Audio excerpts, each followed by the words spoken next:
Greetings, friends, and welcome to this edition of Tales from the Tabletop, the video series where I scour the internet and my own personal experiences to bring you anecdotes of adventure.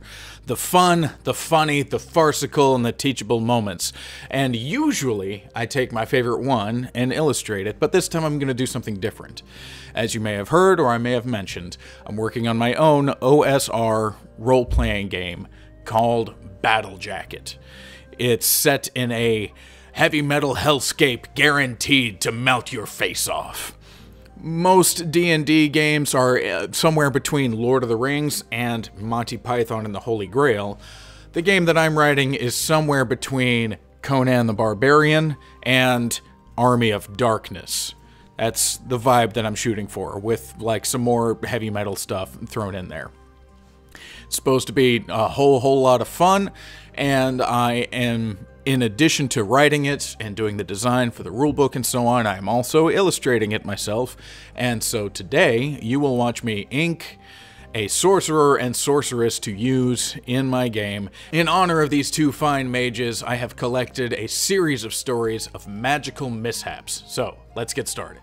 Our first story comes from Rising Thunderbirds. I was out taking a walk in the woods when I suddenly spotted a book of levitation on the ground, in pristine condition no less. As I wondered what kind of lazy spellcaster would just lose their books in the woods, I began to hear screaming from up above. I looked up only to see a wizard quickly falling to the ground. Before I could cast anything to save him, he hit the ground. Hard. I still get nightmares about it. Next one comes from Rhino Sparkle, who writes, I was hired to help an adventuring party deal with some basilisks. The slow six-legged ones, not the super huge snaky ones. We found the creatures around the outskirts of a small town, snagging people who were wandering too far from safety.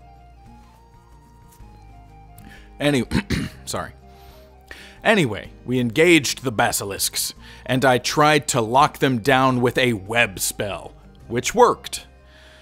Except, I also sorta maybe caught half the party in those webs too. Whoops. Next story comes from Panzer, who writes, I was fighting an opposing Dark Lord who was trying to perform a demon summoning ritual to conquer my homeland. However, while powerful, the man was an idiot. He forgot to connect the power-absorbing part of the Matrix to the actual spell, and with him using about 100 wizards worth of magical energy. On top of both the rune matrix failing and me shooting a miniature sun at it, it all blew up. The explosion, while contained because of the idiot's barrier spell, was enough to delete a capital city out of existence. Due to that barrier, however, it simply dug a 700-meter deep crater into the earth and disintegrated him, body and soul. The hole was mostly covered in the cleanup, and a small monument was put up to preserve the story of his idiocy for future generations. United Technician 54 has a short one. In a magical tournament, some guy tried to cast Unexist on me. He missed at point-blank range. Somehow, he managed to liquefy his own insides in the process. He became a homogeneous fluid wrapped up in humanoid skin. Pretty disgusting. Did I mention this was supposed to be a non-lethal tournament? Measured in Gabens has a short story for us titled Void Fleshcrafter, Purveyor of the Finest Cosmic Delicacies. I got together with a bunch of necromancers and conjurers to revive a town after the 5th council incident that week. All of us were old hands with a series of spells needed for this kind of work. The conjurers retrieved the souls of the dead.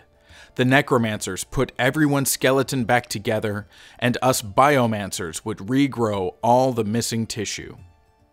This time, we had brought along some apprentices to get them a bit of practice, and that is where it all went wrong. One of the novice conjurers wasn't specific enough with their soul retrieval spell, and the spirit they called back had a hitchhiker attached. By the time we knew something was wrong, the afflicted had already been ensouled. So there we were, searching a city of thousands for a single possessed citizen that knew how to blend in. It took the better part of a week to hunt them down, and that was only after several townspeople had been eaten. Our next story comes from Angry Commie Stoner.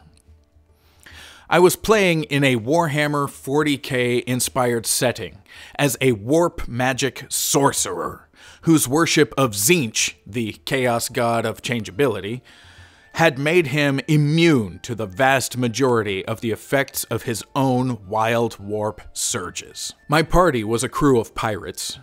Me and the ship's captain tried to draw the enemy away from the rest of our team after a botched infiltration mission, and I rolled wild. My DM rolls his D100 behind his little DM screen, looks at the chart, looks at me really hard and says, "You're immune to your own warp surges, right?" "Yes," I said. He rolls some more dice, and then he looks really hard at the captain of our crew and says, "The last thing you see as you are running down this hall is your sorcerer glaring at her hand as her spell miscasts. A tear in reality opens, and two giant, grasping demon arms burst forth, embracing you, dragging you, screaming and kicking into the darkness of the warp." He looks at me. "Good news, the troops are no longer chasing you."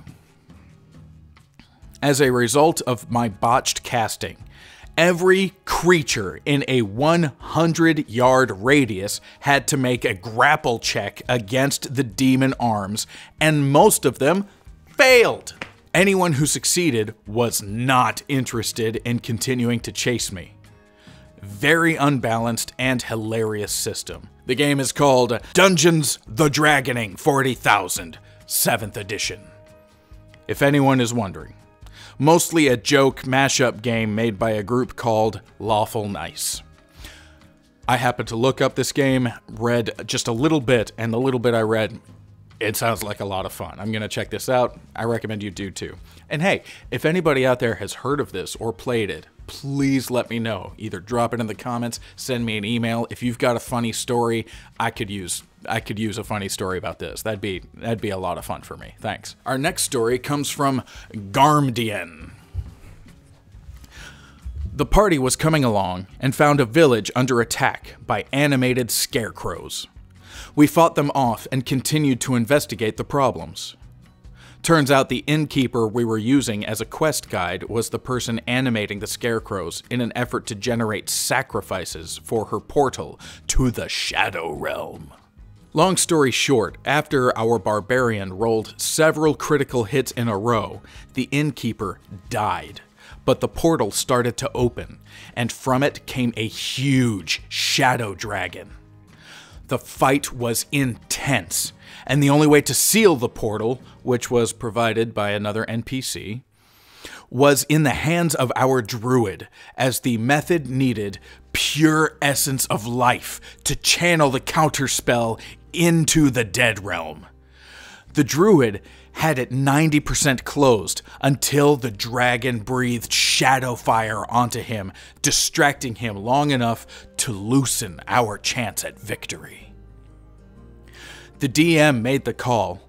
If we didn't close the portal by the end of our next turn, the portal will be open and terrible things would flood from it. Now at the time, I was playing a homebrew race that has a lifestone embedded in him instead of on him. The druid had one last chance to close the portal. I asked if I could channel my lifestone into the cast to help the druid close the portal. The DM agreed on the stipulation that it would take 5 life points, which at the time is exactly how much I had left. I agreed, and my character fainted, channeling my last remaining energy into the staff. What happened next was something you remember as a D&D moment. The DM gave the druid advantage for his final roll. He rolled the dice and got a 4. He needed a 16. Because of my life stone, he had the advantage, and he re-rolled and pulled a natural 20, sealing the portal with the full might of my life stone behind him. I later recovered in the village thanks to our hero and a very grateful town. Our next story comes from I.B. Trippin. Nice. I'm running Waterdeep Dragon Heist for a group of 4 players. We are in Chapter 2, so everyone is meeting and joining their factions. The cleric goes to join the Emerald Enclave and takes the paladin along. After the cleric joins, the paladin, who for context is playing a gnoll with an intelligence of 6, decides to lick a flower after being explicitly told not to. I decided to have some fun with it and make them roll on the Wild Magic Surge table. They rolled a 2. Nothing happens. Weird. Then, the DM tells them to re-roll. They rolled Fireball, and the previous nothing roll was actually a roll for max spell damage for 1 minute on whatever they re-rolled. Both the cleric and the paladin instantly die. Luckily, the leader of the Emerald Enclave had Revivify, but that was just wild. Our next story comes from Johnny Cacao. Johnny Coco would have been better, but I will accept it. Johnny Cacao has a story titled Return to Sender. This is just a highlight of a session, but it's a good one. Yes, it is. My party, a monk, barbarian, cleric, wizard, and a rouge, I think he means rogue, were in a haunted house. There was this cursed village where a mansion filled with the undead seemed to be the source of powerful magic. We finished one quick fight, and everybody was still on almost full hit points. We go to the next room, where the door seemed to be locked. Our wizard ritual casts Detect Magic and inspects the door. Turns out it is heavily covered in the combination of abjuration and necromancy magics. Since normal weapons didn't work, our wizard got an idea to use magic on the door. He told us to move aside and prepared to cast a firebolt cantrip. He rolled the dice and critted. From my perspective, it looked like this. Our wizard, with focus and commitment, hurls a gigantic firebolt at the door, which is then immediately reflected straight back at him. I saw the smile leave his face just at the moment before the force of the firebolt yeeted him across the room. 8 + 9 damage against his 15 hit points. He lay unconscious on the floor. Fortunately, our cleric still had a spell slot left, and after that we learned that the wood in this house deflects magic. It was funny, though. This next story is longer than the others, but it's very sweet, and I thought I would share. Appropriate Peak 3429 writes a story titled, Our Barbarian Wanted to Use Magic, so I tried to teach him. At the start of our 2-person campaign, to help our new member in my group get used to D&D, he played a barbarian called William, and he wanted to learn magic, but because he was a barbarian, his intelligence was low, and he didn't want to multi-class. So I, a high elf wizard, opted to teach him. We got to the point where he could chant a spell's incantation, but nothing would happen. So I would cast the spells so he wouldn't be heartbroken at the fact that he couldn't use magic. Sadly, he tried repeatedly, even rolling natural 20s, and still nothing would happen. One day, when I wasn't there to cast the spells for him, he discovered the harsh truth. So he came to my character and cried to her for about 10 minutes. At this point, I'm basically done with him, and want to tell him he can't use magic no matter what, but I can't. I don't want to hurt him. Skip forward a couple in-game days, and William has taken up praying to a goddess of magic named Maestra, or Mistra. Eventually, she answered his prayers after he rolled a natural 20, and he gets a scene like this presented to him in a dream. You awaken in a grand hall. Men and women wearing robes are seen shooting balls of fire and lightning out of their hands. Others creating balls of light around objects unseen. You walk through the hall in amazement, almost spinning around to take in everything you see, and then you stop. And an almost shadow-like girl stands before you with a golden glow from behind. What is magic to you? Her voice echoed through the room as if asserting authority. You recognize the face of the girl. You know her. But before you can continue, the girl asks again, "What is magic to you?" You almost start to shake in fear and respond, "Magic is a ball of fire that can obliterate my enemies and protect the people I love." He shouted this, lip trembling at the sight of this godly figure. The girl nods her head and taps her staff on the ground. Then go forth and use your power to bring peace to this world. Suddenly, your chest begins to swell and burn. Then your hands are set ablaze. You want to scream, but the flames don't burn. Instead, they feel warm, as if a blanket had been wrapped around you. You awaken in your bedroll in the woods. The previously blazing campfire has long since gone out, and everyone was packing up, ready to set off as soon as you awoke. Yet the warm feeling in your hands is still present. William's goddess had granted him 3 level 1 spell slots, and the cantrip Fireball. Of course, he shows us, and then asks me to teach him as many spells as I can. I do happily, since he got his wish.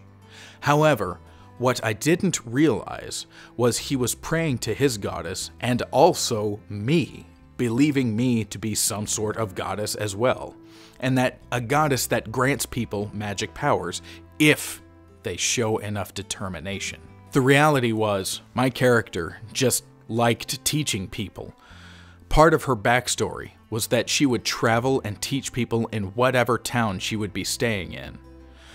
Most of the time, people could use magic, but didn't realize that they could. Now skip forward. I start to notice I randomly get a +1 to my actions. I'm confused by it, but ignore it and call it dumb luck. My character is killed by the big bad in our 3rd encounter with him. William goes into a rage. William says, "I charge the big bad and use my burning hand spell to burn his face!" He rolls for grapple and an intelligence and rolls a nat 20. The DM narrates, "Seeing your friend, the only person who is willing to help you, on the floor bleeding, sends you into your rage. Your hands ignite into red, roaring flames. You charge at Kale, the big bad. Grabbing a hold of his face, he screams, hitting, punching, pounding your chest repeatedly before slowly stopping and then going limp. Your hands crush his now blackened skull into a pile of ash. His lifeless body clatters to the ground like a grotesque, smoking ragdoll. You calm down and look to your friend, still coughing blood. Lifting her, you hold your hand over her wound, tears forming in your eyes. She simply smiles at you before the life in her eyes fades away. Still clutching her body, you scream out in a wail of sorrow that can be heard for miles. You pray for this to be some nightmare, for it to be an illusion, for all of this to be not true. But it is. Before you can stand, Manna's body begins to feel lighter and lighter. You look down, only to see it fade away, leaving behind her robes. You stand there in disbelief for almost an hour, as if waiting for her to reappear, but she does not. After returning to the inn back in town, you pack your things and take Manna's spellbook with you and prepare to set off. On the outskirts of a town, you check your things before setting off, but you stop. In the distance, there stands a ghostly figure of your friend. Well, come on, she calls, waving to you. She walks away along the road. You follow in her footsteps in haste before she disappears again into the sunset, but disappear she does almost as quickly as she appeared. Effectively, my character had ascended to godhood thanks to William praying to me and his goddess so determinedly. The DM even used the people I had helped in my backstory as a reason for it. So now I follow William around as a ghost of sorts to help him on his adventures. Probably the most fun I had, and we even got William's player hooked on D&D, so yay! Now we have a 6th member. Isn't that lovely? That's a beautiful story, and of course William is hooked. Who wouldn't be? If this was your first time playing D&D, you got this into it, you got this result, and you weren't hooked, you didn't feel it tugging at your heartstrings, I call you a robot. This next story is the last story, but it's the funniest one to me, so here we go. Suspicious Layer 346 writes, Wild Magic Wand ends the campaign. The system was Pathfinder. The party consisted of myself, a kitsune rogue, a lizard folk barbarian, a human warlock, a squirrel folk pyromaniac, and 2 NPC casters that we picked up. This takes place in a homebrew dungeon campaign the party was trapped in. The party, through a series of events that the DM did not see coming, encountered the Big Bad far earlier than we should have. The Big Bad was an ancient red dragon that was buffed by 2 magic items, and we were only level 5. So seeing things were not looking good, I take a wand I found in the dungeon. The dragon immediately fixes its gaze on me after I pull it out. He knows exactly what it is. This wand causes a random magic effect whenever it is used. I found out later it was tied to a homebrew 10,000 wild magic effects table. What made this wand terrifying is that if it was broken, every effect on the wand would happen all at once. The dragon knew this as well as we did. I warned the dragon to either let us out of the dungeon or I snap the wand. You can tell by the title of this story that the dragon believed I was bluffing. I was not bluffing. And that's the last story for today. I hope you enjoyed it, and I hope you enjoyed the illustration. And as a thank you for watching and getting all the way to the end, I actually wrote my own magical mishap table for my game Battle Jacket. And I will include these illustrations and that magical mishap table, which is, I believe I called it the magical calamity table. And just, it's free PDF on Drive-Thru RPG. It's just a one-sheet thing. Or just, there's a link in the doobly-doo below. Just, there you go. Grab a copy and have a great time with it. But it comes with a stipulation. If you use this magical calamity table, which I desperately hope you do, you have to write me and tell me how it went, what happened, and all the stuff. I live for this. I can't wait to hear it. Anyhow, that's all I've got for you today. Thank you so much for watching. Thank you for listening. May your dice roll high and never be cursed.